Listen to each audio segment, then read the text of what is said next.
Hi, it's Liz Sneddon here, and I'm just going to talk you through some ideas around feedback.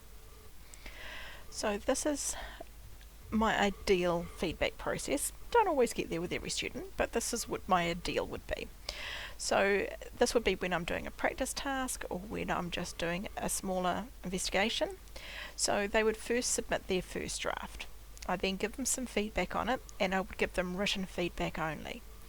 Then I get the student to review that feedback and redraft it, because then processing it is quite an important thing, and then I need to check have they actually understood and been able to rewrite it. And by doing this will help get work that is the student's own rather than just straight copying off exemplars that I've done and using my wording. So then I get the student to submit that second draft. I review that second draft, and then the student reviews, then gets the feedback from me and processes my feedback a second time. So then they try again a third time, I review that a third time, and only then do I give them a letter grade indicating where they might be at. So, and it's important that I hold that off, because once they get that, they don't bother reading the actual feedback I give them. So that's why I make it go in these processes that they actually have to redraft it based on written feedback before I'm going to give them any actual feedback. So when doing this distance learning, I find that I need to obviously spread out the load of getting feedback, and because I'm not seeing the kids every day, I need to be able to give them more regular feedback. So when it's a smaller task, they can just work on that task, and it might take them one lesson, half a lesson, maybe 2 lessons at most for a smaller task, and then they just complete the task and submit the whole task. However, particularly when I'm doing, for example, year 13s, doing a practice assessment, they might have a week to do a practice task over, so I make them submit it every day so that they get small blocks of feedback at a time, and it spreads my load over as well. So when I get students' work, some students prefer to write on paper, some prefer to type.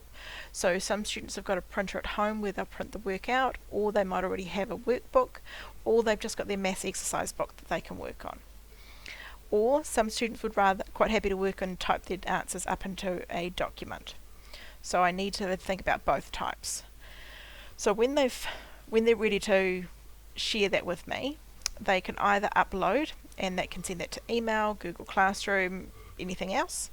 And so some of them will take a photo of their work if they've done it on paper, and so they can either use their phone, or if they want to use the webcam. And if they're doing that, I recommend teaching them how to use Microsoft Lens. That's quite good. Or they can just send that typed document through to me. So when I give feedback, I like to give them lots of comments, and because I do a lot of similar comments on similar types of things, I often make myself a comment bank so that I can just speed up my process. Often I'll give them a link to a video explanation and say, look, you haven't written your question quite right. Here, you think about your population, and here's a video to go and watch to know more. I can highlight things, I can cross things out, and more. So let me just show you an example of a comment bank. So what I've done here, for example, year 12 simulation, I have just gone through and I've got a whole bunch of sentences, asking them to, why did you choose 3 random numbers? Making sure that they've got the total number of trials. So things that they commonly do, and I've done that for many of the topics that I've just got, discuss the features. It's a good prediction, but so I've made myself a comment bank like that. What I want to do now is just show you, I use a program at the moment called Cami, which I quite like, and I'll just show you how that works. So there's a couple of different options. One thing you can do is you can do it online, so you can create yourself an account and do it online on the web there, but you can also, just down the bottom here, there's a Chrome extension, or if you've got Google there, or if you've got an app. So what I'm going to do here is I am going to just open up a new tab, because I've already got it there, and I've got the Chrome extension, which I can then see my little Cami circle up the top here. So if I click and open that, and it just says, okay, well, where do you want to get the file from? So I'm going to grab it from my computer, and let me just see what I can find. So if I open it from my computer, and I have, I think, a document here, one of my students, and I can do that as a Word, a PowerPoint, a PDF, most image files. So I'm going to say yes, go ahead, load that in.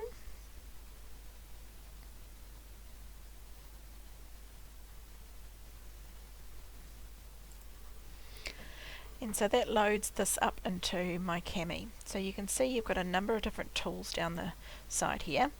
I can add a comment, I can add text boxes, and this is quite a useful thing, and I can choose what colour I might want those. So I can add in a comment here, what are your variables, and so I can change the font size of those, and so on. There's a number of things that I can do there. I can also change the background colour so that it kind of stands out as a little box that I've made there. Under the drawing tool, if I want to, so if I just scroll down to where he's got one of his graphs, I might want to, for example, highlight the fact that, look, there is some kind of fan effect going on there. I can draw that onto the graph. I can also, with a little box here, I can highlight something that they might have missed, and I can change how wide that is. I can obviously erase anything that I don't want in there. And in terms of markup, if there's things that they've forgotten how to do, I can highlight those, or if I want to make it a bigger box highlighter, I can, or if I want to strike through some work that, some writing that's not correct, I can strike that one through. So there's lots of things that I can do there, and when I've done all the changes I want to, then up the top here there's a little download button, and so I can say, right, download that, and download it with the annotations, and I can export that. So let me show you for a moment. So this is an example of one that I've already done. I can add little stickers in there, and so I can do little drawings and all sorts to give them detailed feedback about things that I think they need to think about more. So this one, they talk about subgroups, and I can draw more stuff on it to help explain to them what's going on. If I look at this, this is a year 9 one that I did, and I can just go through and I can tick and cross all the answers and all that kind of stuff, just as this was a PDF document that the student sent through to me. So yeah, so that's what I would do for the feedback. So if you have any questions about stuff, or you want to get in touch, you're welcome to send me an email, and hope this is helpful for you.